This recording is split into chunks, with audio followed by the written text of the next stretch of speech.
ভিন্ন স্বাদের কাতলা মাছ করব। তার জন্য এখানে সাদা তিল, 2-3টে কাঁচা লঙ্কা, 2টো শুকনো লঙ্কা একটু শুকনো খোলায় নেড়ে রেখেছি, ঠান্ডা করতে দিয়েছি। এখানে 7-8 কোয়া রসুন শুকনো খোলায় নেড়ে নিচ্ছি। এগুলো ঠান্ডা করে সব একসঙ্গে বেটে নেব। এপাশে কাতলা মাছগুলোকে নুন, হলুদ, লেবুর রস, মরিচ, লঙ্কা গুঁড়ো দিয়ে মাখিয়ে রেখেছি। এগুলো তেলে ভাজবো। শুকনো খোলায় ভাজা মশলা,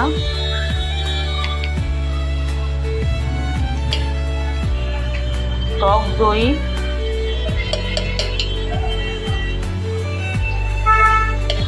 2 টেবিল স্পুন আর ধনে পাতার ডাঁটি, এটা পেস্ট বানিয়ে নেব। মাছগুলো সব ভাজা হয়ে গেছে।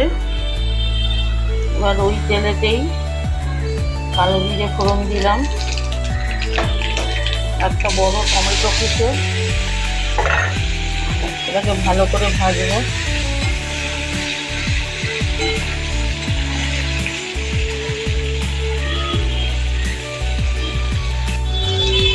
টমেটোটা ভাজা হয়ে গেছে।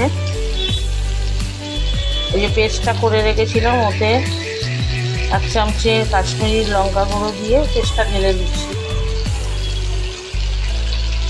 এটা ভালোভাবে কষতে হবে তেল ছাড়া পর্যন্ত।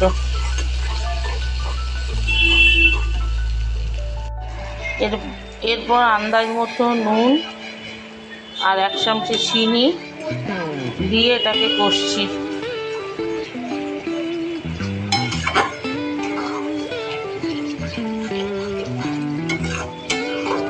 মশলাটা খুব ভালোভাবে কষতে হবে, কোনো কাঁচা গন্ধ না থাকে।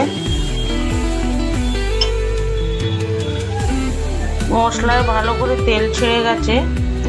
এবার মিক্সিটা ধুয়ে জল দিয়ে দিলাম।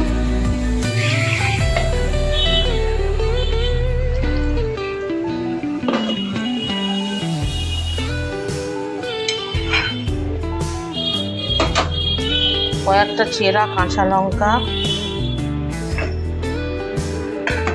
আর ভাজা মাছগুলো দিয়ে দেবো।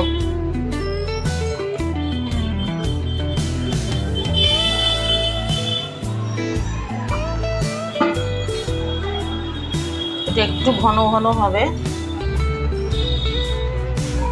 এবার এটাকে ঢাকা দিয়ে দিলাম।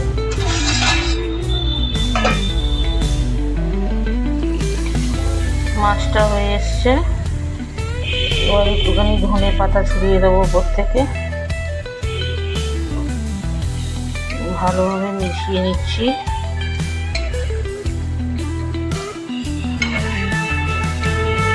তিল বাটা কাতলা রেডি হয়ে গেছে।